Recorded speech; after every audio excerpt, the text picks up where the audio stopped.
अस्सलाम वालेकुम dear student, मैं हूं वसीम अंजुम और आप देख रहे हैं my YouTube channel Real Concepts. Dear student, आज हम इलेक्ट्रॉनिक कॉन्फ़िगरेशन के बारे में पढ़ेंगे। इलेक्ट्रॉनिक कॉन्फ़िगरेशन को स्टार्ट करने से पहले हम शेल और सब शेल के कॉन्सेप्ट्स को समझेंगे। शेल बेसिकली एक सर्कुलर पाथ है जो न्यूक्लियस के गिर्द होता है और उसमें इलेक्ट्रॉन रिवॉल्व करते हैं। The electrons in an atom revolve around the nucleus in one of circular path। एक सर्कुलर पाथ होता है जो न्यूक्लियस के गिर्द होता है जिसमें इलेक्ट्रॉन रिवॉल्व करते हैं, कॉल्ड शेल्स और ऑर्बिट। शेल या ऑर्बिट को एनर्जी लेवल भी कहा जाता है। इसे स्मॉल n से डिनोट करते हैं और इसे प्रिंसिपल क्वांटम नंबर कहते हैं। जैसा कि ये न्यूक्लियस है और न्यूक्लियस के गिर्द जो पहला शेल है ऑर्बिट, इसको के शेल कहते हैं, दूसरे को एल शेल और तीसरे को एम शेल और इसके बाद चौथे को एन शेल कहते हैं। डियर स्टूडेंट, याद रहे कि जो न्यूक्लियस से सबसे करीब शेल होता है उसकी एनर्जी सबसे कम होती है। जैसे जैसे हम न्यूक्लियस से दूर जाते हैं वैसे वैसे इसकी एनर्जी ज़्यादा होती है। तो हम ये कह सकते हैं कि के की एनर्जी, के शेल की एनर्जी सबसे कम होती है, एल शेल की उससे ज़्यादा होती है और एम शेल की उससे ज़्यादा होती है और एन शेल की उससे भी ज़्यादा एनर्जी होगी। सब शेल क्या होते हैं? जब एनर्जी लेवल या शेल को तकसीम किया जाता है, फर्दर डिवाइड किया जाता है, तो वो सब शेल बनते हैं। और सब shell basically, subshell is a region और space around the nucleus where the probability of finding electron is maximum.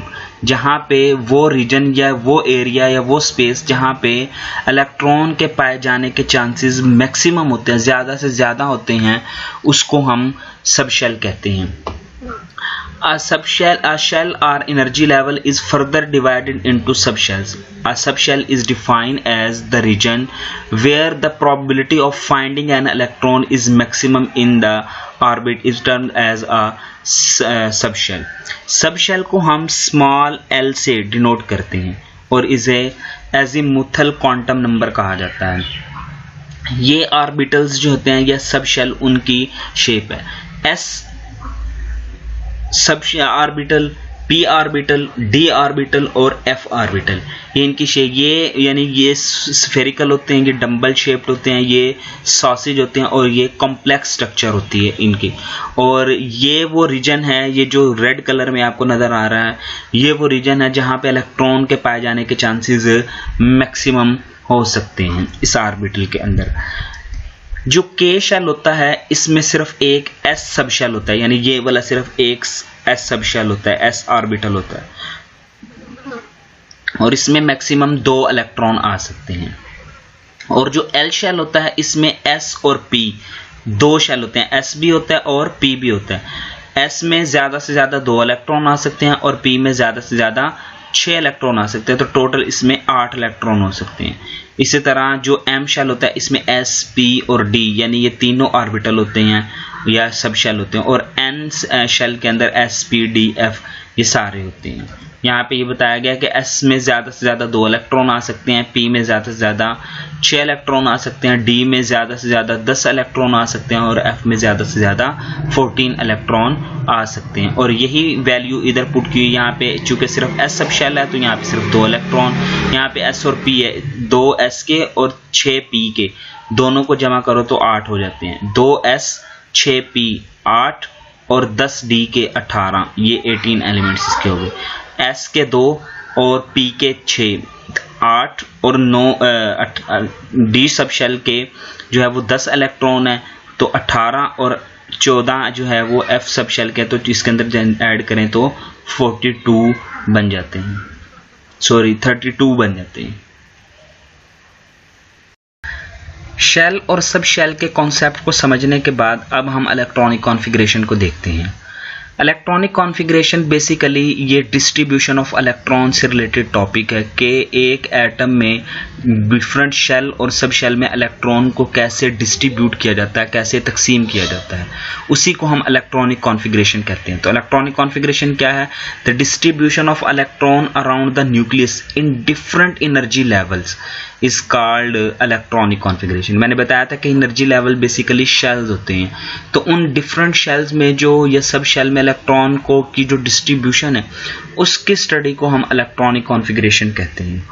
Electronic configuration को जानने के लिए, इसको अंडरस्टैंड करने के लिए हमें मुख्तलिफ जो है ना वो फैक्ट्स के बारे में पता होना चाहिए, जैसा कि number of electron in an atom. जिस एटम की हम इलेक्ट्रॉनिक कॉन्फ़िगरेशन फाइंड करना चाह रहे हैं उसमें इलेक्ट्रॉन्स की कितनी तादाद है ये हमें पता होनी चाहिए। दूसरी बात हमें क्या पता होना चाहिए, the sequence of shell and sub shell according to the energy level. हमें शेल और सब शेल का सीक्वेंस पता होना चाहिए कि किसकी एनर्जी सबसे कम है, फिर उससे ज़्यादा किसकी एनर्जी है, फिर उससे ज़्यादा किसके, इस तरह अरेंजमेंट होगी। ये आगे हम इनको देखेंगे कि कैसे हम इसको अरेंज कर सकते हैं और इसको अरेंज करना आपको सिखाएंगे। तीसरी हमें किस चीज़ का पता होना चाहिए, हमें इस बात का पता होना चाहिए कि the maximum number of electron that can be placed in different shell and sub shell.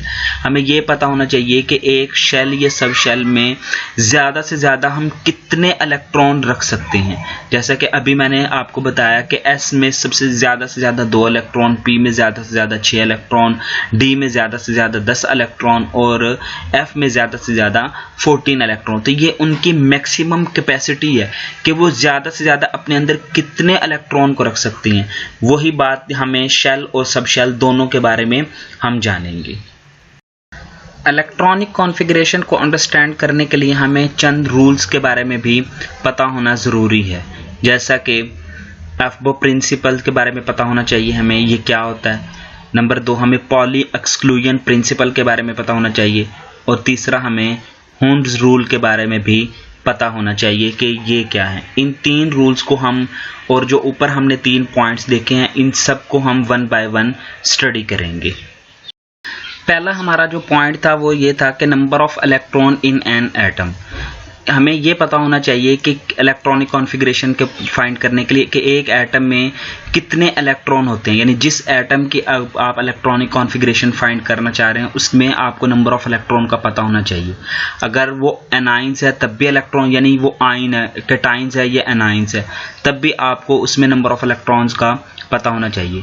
तो सबसे पहले इलेक्ट्रॉनिक कॉन्फ़िगरेशन को फाइंड करने के लिए ये बात हमें पता होना चाहिए कि उसमें नंबर ऑफ इलेक्ट्रॉन्स कितने हैं। दूसरी बात हमें क्या पता है, सीक्वेंस ऑफ सब शेल्स के बारे में पता होना चाहिए। सीक्वेंस ऑफ सब शेल्स को हम कैसे बनाएंगे, कैसे हम फाइंड करेंगे सीक्वेंस ऑफ सब शेल्स को, उसके लिए हम sub shells are arrange in increasing order of n plus l. n plus l value से हम इसको अरेंज करेंगे इंक्रीजिंग ऑर्डर ऑफ, जो सबसे छोटी वैल्यू होगी n प्लस एल की उसको सबसे पहले रखेंगे, फिर जैसे जैसे इंक्रीज n प्लस एल की वैल्यू होती रहेगी उससे हम इसको इंक्रीजिंग ऑर्डर में उसको अरेंज करते रहेंगे। n प्लस एल क्या है, पहले n इज द, हम पहले देखा है हमने, n is the principal quantum number and l is the azimuthal quantum number. n जो है वो शेल के बारे में बताता है और l जो है वो एजिमुथल ऑर्बिटल के बारे में हमें बताता है। If any two subshells have the same n plus l value, अगर 2 ऐसे सबशेल्स होंगे जिनकी n प्लस एल वैल्यू दोनों की सेम होगी तो फिर हम उनमें से किसको पहले रखेंगे और किसको बाद में रखेंगे ये हमें पता होना चाहिए। Then the subshell is placed first whose n value is smaller, तो उस सबशेल को हम पहले रखेंगे जिसकी n की वैल्यू स्मॉल होगी। तो ये 2 बातें हम इसको अरेंज करें। सीक्वेंस ऑफ सब शेल्स के लिए हमें इन 2 बातों का पता होना चाहिए कि हम n प्लस एल वैल्यू को फाइंड कर सकें और किसको हम पहले रखेंगे अगर 2 सब शेल की n plus l value same आ जाए। अभी हम इसको कैलकुलेट करना भी आपको सिखाएंगे। जैसे n जो है ना रिप्रेजेंट द शेल नंबर और n की वैल्यू 1 से स्टार्ट होती है, 1 2 3 4 एंड सो ऑन, और n जो है वो वैल्यू ऑफ सब शेल को रिप्रेजेंट करता है और l is equal to 0 1 2 3। n की वैल्यू 1 से स्टार्ट होती है और l की वैल्यू 0 से स्टार्ट होती है। यहाँ से हम देखेंगे कि किस शेल के लिए और किस सब शेल के लिए इनकी क्या कितनी वैल्यू होती है। जैसे k शेल है, ये सबसे पहला शेल है, इसके लिए n की वैल्यू 1, k के लिए n की वैल्यू 1 होती है, l के लिए 2 होती है, m के लिए 3 होती है और n के लिए 4 होती है और इसी तरह आगे चलती रहती है। जबकि l की वैल्यू जो है s के लिए 0 होती है, s सब शेल के लिए 0 होगी, p के लिए 1 होती है, d के लिए 2 होगी और f के लिए 3 होगी। ये वैल्यू याद रखेंगे तो इससे हम आगे n और n प्लस l, अब अगर हम किसी भी सब शेल की वैल्यू फाइंड करना चाहते हैं तो n+l किस इसमें वैल्यू पुट करेंगे और उसकी एनर्जी के बारे में, उसकी इंक्रीजिंग ऑर्डर के बारे में हम जान सकेंगे।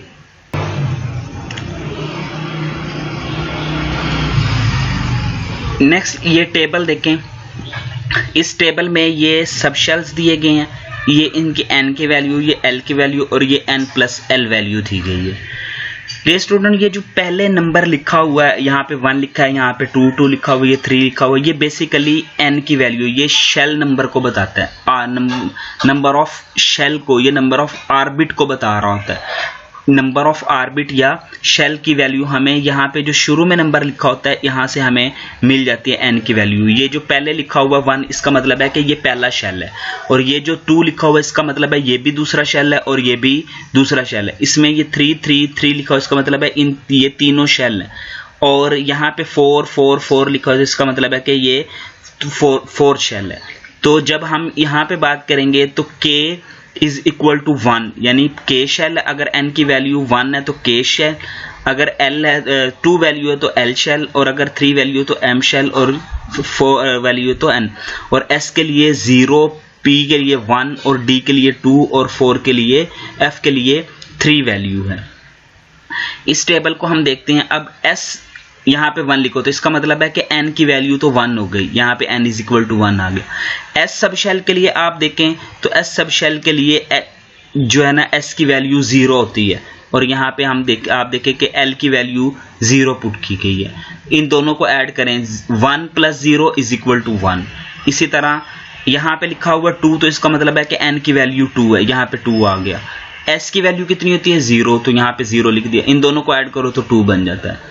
p सब शेल के लिए, p के लिए यहाँ पे n की वैल्यू लिखी हुई है 2, यहाँ पे 2 लिख दिया, और यहाँ पे p की वैल्यू कितनी होती है टेबल में देखें तो p की वैल्यू होती है 1, तो यहाँ पे मैंने p की वैल्यू 1 ही पुट की हुई है, यहाँ पे p की वैल्यू 1 और 3। इसी तरह ये इन वैल्यू को मैंने प्लेस किया, और ये n+ की वैल्यू 1 2 3। अब ये देखें इन दो की वैल्यू जो है ना वो सेम आ गई है, n+l की, इसकी भी 3 वैल्यू है और इसकी भी 3 वैल्यू है। तो हम दोनों में से किसको पहले प्लेस करेंगे? पहले हम उसको प्लेस करेंगे जिसकी n की वैल्यू स्मॉल है। तो n की वैल्यू 2 की स्मॉल है, इसकी वैल्यू यानी 2p की वैल्यू जो है वो स्मॉल है, इसलिए 2p को पहले रखेंगे और 3s को बाद में रखेंगे। तो यहाँ पे ये हमारा कुछ सीक्वेंस बनेगा। इसमें सबसे कम एनर्जी जो है वो, यहाँ आप देखें सबसे एनर्जी जो कम है वो 1s की कम है। 1s की जो n+ वैल्यू है वो 1 है, तो इसलिए सबसे पहले 1s को लिखा है। उसके बाद 2 वैल्यू है, वो किसकी है? 2s की है, उसके बाद 2s लिखा हुआ है। उसके बाद 2p की भी 3 वैल्यू है और 3s की भी 3 वैल्यू है। तो फिर मैंने आपको बताया आगे ऊपर हमने रूल पढ़ा है कि अगर दो सब शेल की वैल्यू n+l की वैल्यू सेम आ जाए तो हम उस सब शेल को पहले लिखेंगे जिसकी n की वैल्यू कम होगी।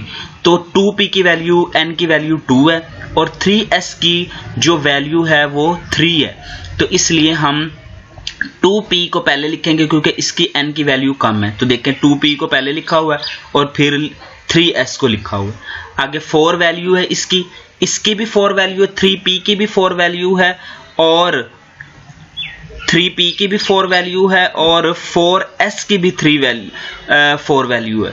लेकिन अगर आप गौर करें तो 3p की जो वैल्यू है n की वैल्यू ये 3 है और 4s की जो है वो 4 है, तो इनमें n की वैल्यू जिसकी स्मॉल होगी वो पहले लिखेंगे। तो 3p की वैल्यू स्मॉल है इसलिए पहले 3p लिखा हुआ है, फिर 4s लिखा हुआ है। इसी तरह फिर 5 है तो 3d इसकी 5 वैल्यू, तो 5 वाला इसके बाद, यानी ये 4 वाले पहले लिखे हैं और फिर 5 वाला। अब 5 भी 2 हैं, एक ये 5 है और एक ये 5 है, एक ये 5 है और एक ये 5 है। इस 5 में देखिए ये 3d है, इसकी n की वैल्यू 3 है और यहाँ पे इस 5 की यहाँ पे n की वैल्यू 4 है।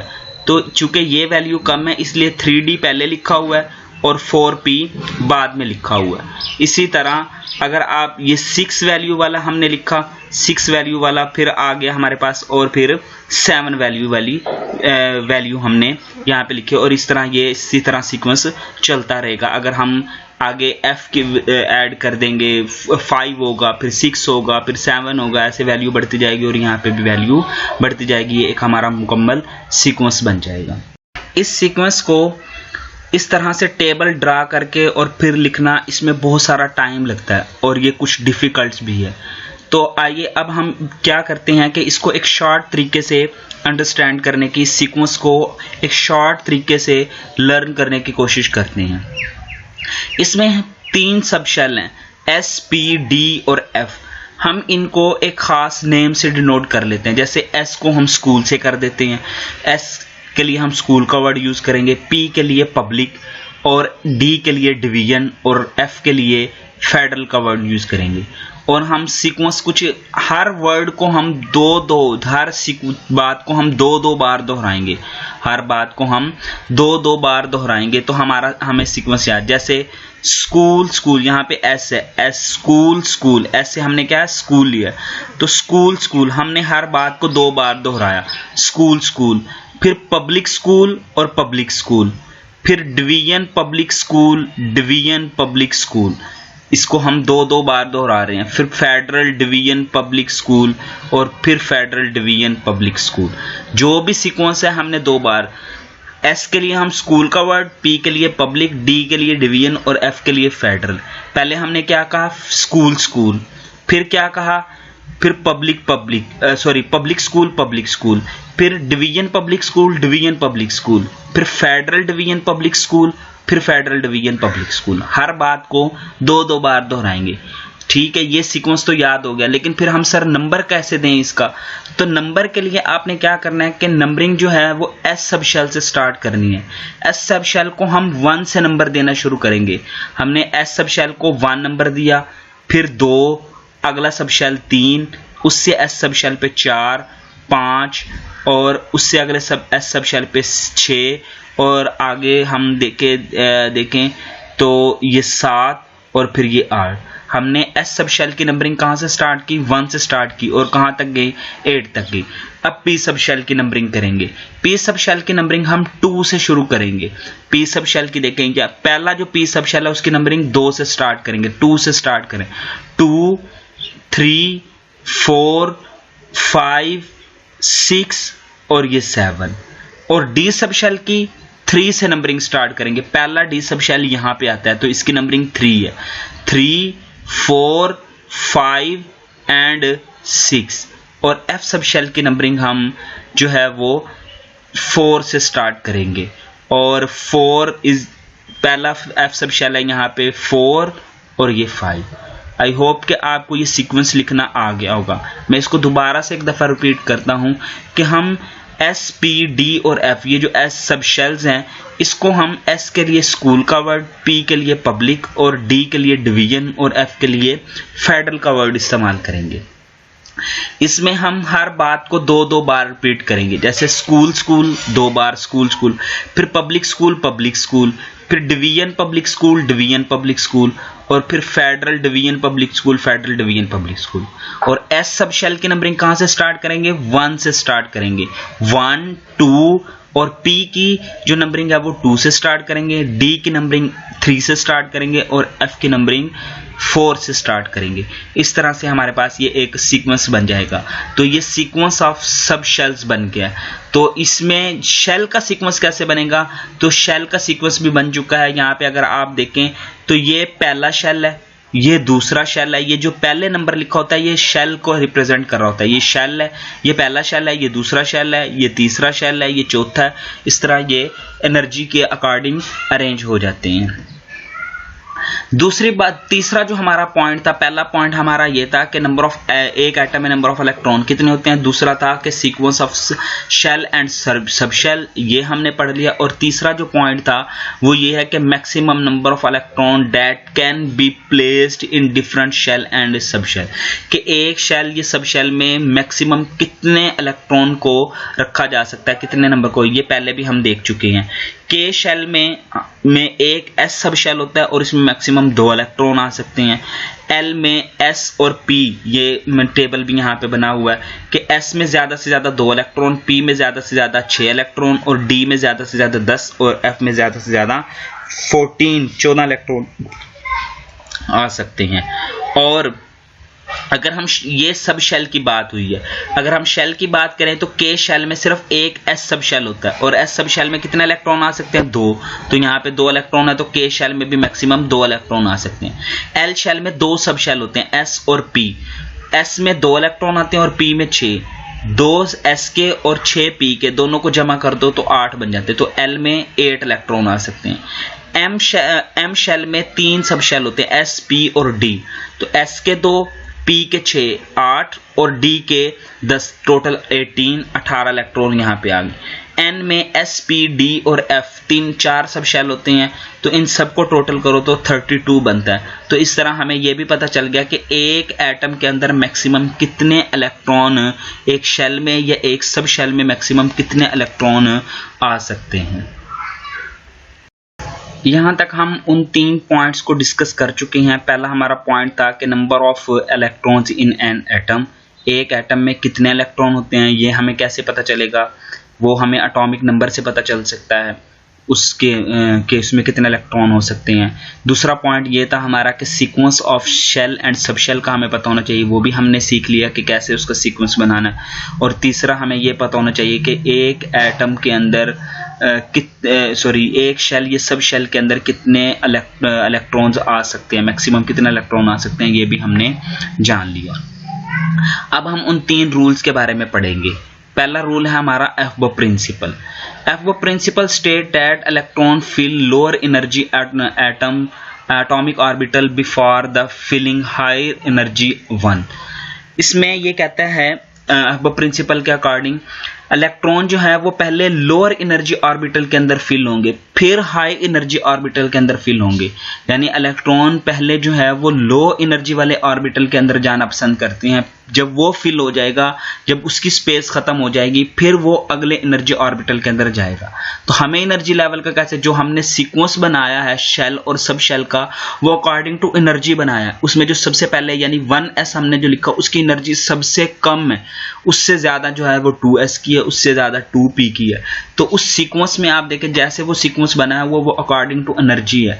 तो जैसे जैसे जो है ना हम आगे की तरफ बढ़ते हैं उसकी एनर्जी बढ़ती है। तो पहले इलेक्ट्रॉन जो है सबसे लो एनर्जी वाले ऑर्बिट, जब वो फिल हो जाएंगे तब वो अगले ऑर्बिटल के अंदर जाएंगे। यही एफबो कहता है कि एफबो प्रिंसिपल कहता है कि इलेक्ट्रॉन पहले लो एनर्जी ऑर्बिटल के अंदर जाएंगे, फिर हाई एनर्जी ऑर्बिटल के अंदर जाएंगे। दूसरा प्रिंसिपल है poly exclusion principle. Poly exclusion principle के अकॉर्डिंग कहता है कि अगर एक ऑर्बिटल के अंदर 2 इलेक्ट्रॉन्स हैं तो उन दोनों की स्पिन अपोजिट होगी। यानी अगर एक क्लॉकवाइज घूम रहा है तो दूसरा एंटी क्लॉकवाइज घूमेगा।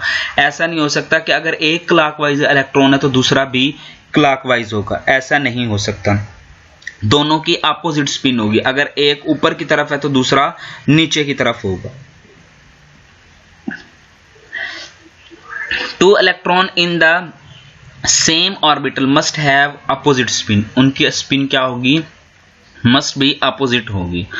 तीसरा रूल है Hund's rule. If degenerate orbitals are available. Degenerate orbital क्या होते हैं? हर जो सब शेल है वो मजीद डिफरेंट जो है ओरिएंटेशंस में डीजेनरेट होता है, यानी डिवाइड होता है। जैसे पी शेल सब शेल जो है वो s p x, p y और पी जी यानी along x axis, y axis और जी एक्सिस में डिवाइड होता है, वो इसकी डीजेनरेट फॉर्म है। Are more than electrons are to be placed. और हमने एक से ज्यादा इलेक्ट्रॉन जो है वो इसमें प्लेस करने हों तो फिर they should be placed in separate orbital. तो हम इन्हें अलग अलग ऑर्बिट्स के अंदर प्लेस करेंगे विद द सेम स्पिन, और उनकी स्पिन क्या होगी? सेम होगी। जब वो अलग अलग ऑर्बिटल के अंदर होंगे तो वो अपनी मर्जी से स्पिन रख सकते हैं, rather than putting them in same orbital with opposite spin. बजाय इसके कि हम उनको एक ही ऑर्बिटल के अंदर रखें और उनकी स्पिन क्या हो, अपोजिट हो। इससे बेहतर ये है कि इलेक्ट्रॉन्स को हम अलग अलग ऑर्बिटल के अंदर रखें, और अगर वो हमारे पास ऑर्बिटल अवेलेबल हैं, अगर वो फिल हो चुके हैं, तो फिर हम उसको पेयर फॉर्म में ही यानी डबल डबल ही रखेंगे, एक से ज़्यादा ही इलेक्ट्रॉन रखेंगे, जैसे कि इस एग्जाम्पल में दिखाया गया। ये नाइट्रोजन के इलेक्ट्रॉनिक कॉन्फ़िगरेशन की है। इसमें P की 3 डिजनरेट फॉर्म होती है, PX, PY एंड PZ। इसमें देखिए 3 इलेक्ट्रॉन जो बचे हुए हैं, टोटल 7 इलेक्ट्रॉन होते हैं, 2 इसमें आ गए हैं, 2 इसमें आ गए, 4, और जो 3 बचे थे वो इसकी 3 डिजनरेट फॉर्म में अलग अलग लिखे गए, और तीनों की स्पिन जो है वो ऊपर की तरफ है, तीनों की सेम स्पिन है। तो ये जो इलेक्ट्रॉनिक कॉन्फ़िगरेशन है वो ठीक है, और ये वाले इलेक्ट्रॉनिक कॉन्फ़िगरेशन गलत है, क्योंकि इसमें ये एक इलेक्ट्रॉन को यहाँ से इसमें अलग रखने के बजाय इसके साथ इसको पेयर कर दिया। ये बिल्कुल ऐसे ही है कि अगर एक क्लास में चेयर खाली पड़ी हो तो स्टूडेंट जो है वो अलग अलग बैठना पसंद करेंगे, बजाय इसके कि चेयर खाली होने के बजाय बावजूद एक ही चेयर पर 2-2 बच्चे या 3-3 बच्चे जो है वो बैठे। या ऐसा नहीं हो सकता। अगर चेयर्स खाली हैं तो स्टूडेंट अलग अलग बैठना ही पसंद करते हैं। तो बिल्कुल इसी तरह अगर स्पेस खाली है तो इलेक्ट्रॉन भी अलग अलग ही जाना पसंद करते हैं, अलग अलग ऑर्बिटल में ही जाना पसंद करते हैं, इकट्ठे एक ही ऑर्बिटल में आना पसंद नहीं करते।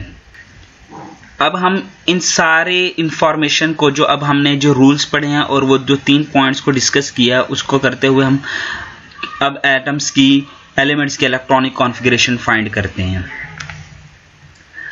इस टेबल में एलिमेंट्स के बताए गए हैं और एटॉमिक नंबर बताए गए हैं और इलेक्ट्रॉनिक कॉन्फ़िगरेशन लिखी गई है। एटॉमिक नंबर हमें नंबर ऑफ इलेक्ट्रॉन्स के बारे में बताएंगे, क्योंकि atomic number basically number of protons होते हैं, और अगर एक एटम में जितने प्रोटॉन्स होते हैं उतने ही इलेक्ट्रॉन्स होते हैं, बस शर्त ये है कि वो एटम जो है वो न्यूट्रल हो। तो लिथियम न्यूट्रल है, इस पर कोई चार्ज नहीं है, तो इसमें जितना इसका एटॉमिक नंबर उतने ही इलेक्ट्रॉन, यानी इसमें 3 ही इलेक्ट्रॉन है। तो यहाँ पे इसमें मैंने सीक्वेंस लिखा 1s एंड 2s। जितने हमें सीक्वेंस की ज़रूरत होगी उतना ही हम सीक्वेंस लिखेंगे, हर बार हमें सारा सीक्वेंस लिखने की ज़रूरत नहीं है। मैंने आपको बताया था कि एस सब शेल में मैक्सिमम 2 इलेक्ट्रॉन आ सकते हैं, और अभी हमने पढ़ा है वो प्रिंसिपल के अकॉर्डिंग वो कहता है कि एक शेल के अंदर, एक ऑर्बिटल के अंदर पहले इलेक्ट्रॉन उस ऑर्बिटल के अंदर जाना पसंद करते हैं जिसकी एनर्जी कम होती है। तो 1s की एनर्जी कम होती है और 2s की एनर्जी ज़्यादा होती है। तो इसलिए पहले 1s ऑर्बिटल फिल होगा, इसमें मैक्सिमम 2 इलेक्ट्रॉन आ सकते हैं, तो बाकी एक बच जाएगा, क्योंकि टोटल 3 इलेक्ट्रॉन है, 2 यहाँ पे आ गए, एक जो बच गया वो 2s के अंदर आ गया। ये इसकी इलेक्ट्रॉनिक कॉन्फ़िगरेशन है। इसी तरह सोडियम का एटॉमिक नंबर 11 है, तो इसका मतलब है इसमें 11 इलेक्ट्रॉन है। इसका सीक्वेंस लिखा 1s 2s 2p and 3s। पहले सब शेल के अंदर 2 इलेक्ट्रॉन, जब ये फिल हो गया तो अगले 2 इलेक्ट्रॉन इसमें ये भी फिल हो गया, तो p सब शेल के अंदर 6 इलेक्ट्रॉन आ सकते हैं। तो यहाँ पे मैंने 6 इलेक्ट्रॉन लिख दिए, टोटल यहाँ तक 10 हो गए हैं यहाँ पे 11। तो इसका मतलब है एक जो बाकी बच गया था वो 3s के अंदर हमने रख दिया। और यूं हम किसी भी एटम के इलेक्ट्रॉनिक कॉन्फ़िगरेशन निकाल सकते हैं। तो इलेक्ट्रॉनिक कॉन्फ़िगरेशन निकालने के लिए बेसिकली हमें 3 चीज़ों का पता होना चाहिए। पहली बात ये है कि हमें जिस एटम के हम इलेक्ट्रॉनिक कॉन्फ़िगरेशन फाइंड करना चाह रहे हैं उसमें हमें नंबर ऑफ इलेक्ट्रॉन्स का पता होना चाहिए। नंबर 2, हमें sequence of shell and sub shell का पता होना चाहिए। और तीसरी बात, हमें ये पता होना चाहिए कि एक और शेल, ये सब शेल के अंदर मैक्सिमम कितने इलेक्ट्रॉन आ सकते हैं। अगर ये 3 बातें हमें पता हैं तो हम किसी भी एटम की या आयन की इलेक्ट्रॉनिक कॉन्फ़िगरेशन निकाल सकते हैं। अगर इस टॉपिक से रिलेटेड आपका कोई भी टॉपिक है तो आप कमेंट बॉक्स में पूछ सकते हैं, और हमारे चैनल को सब्सक्राइब करें। Thank you very much.